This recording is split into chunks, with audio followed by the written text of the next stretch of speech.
Alors,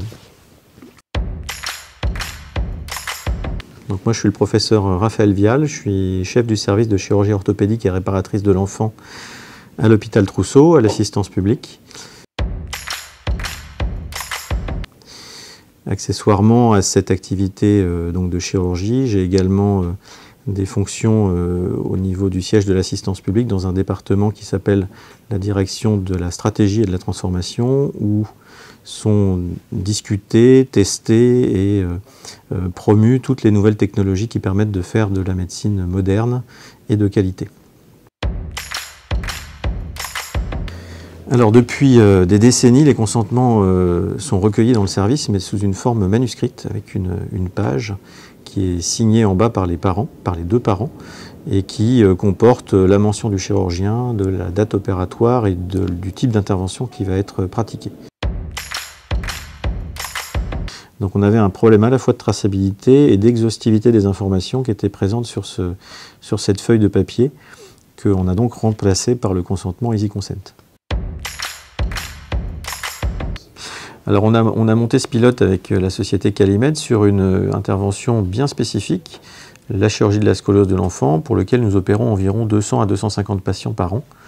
Et nous avons fait ce pilote sur 70 patients qui ont tous pu répondre de façon très satisfaisante au questionnaire, avec très peu de difficultés pour un nombre minime de patients, et un consentement qui a donc été recueilli de façon informatique. Alors ça se passe bien, puisqu'on a eu cette phase de démarrage habituelle sur tout projet pilote, et on était les premiers à l'utiliser dans le département de chirurgie. Mais une fois qu'on a formé les chirurgiens et les assistantes médico-administratives, le remplissage du formulaire ne demande pas de difficulté particulière, avec un gain de temps qui est tout à fait intéressant. Alors pour la famille, l'enfant et les parents, c'est extrêmement intéressant d'avoir ce type de consentement, parce que pour la première fois, on peut être certain que la réponse aux questions que l'on pose a été correctement éclairée, notamment en termes de risque.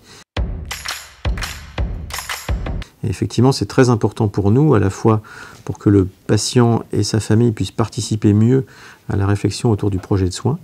et puis également, bien entendu, sur le plan juridique, en cas d'accident ou en cas de complications, prévisibles ou non, de pouvoir bien prouver que l'information avait été donnée sur ces différentes possibilités.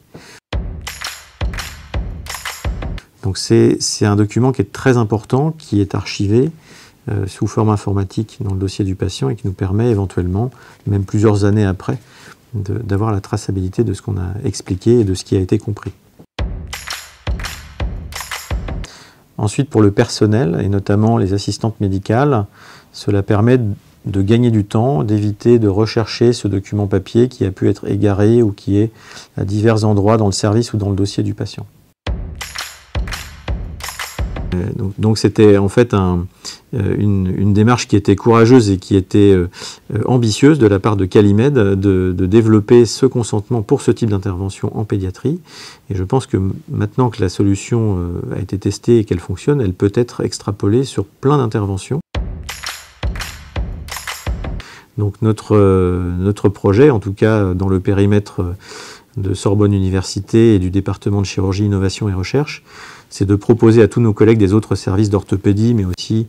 de chirurgie maxillofaciale, de neurochirurgie,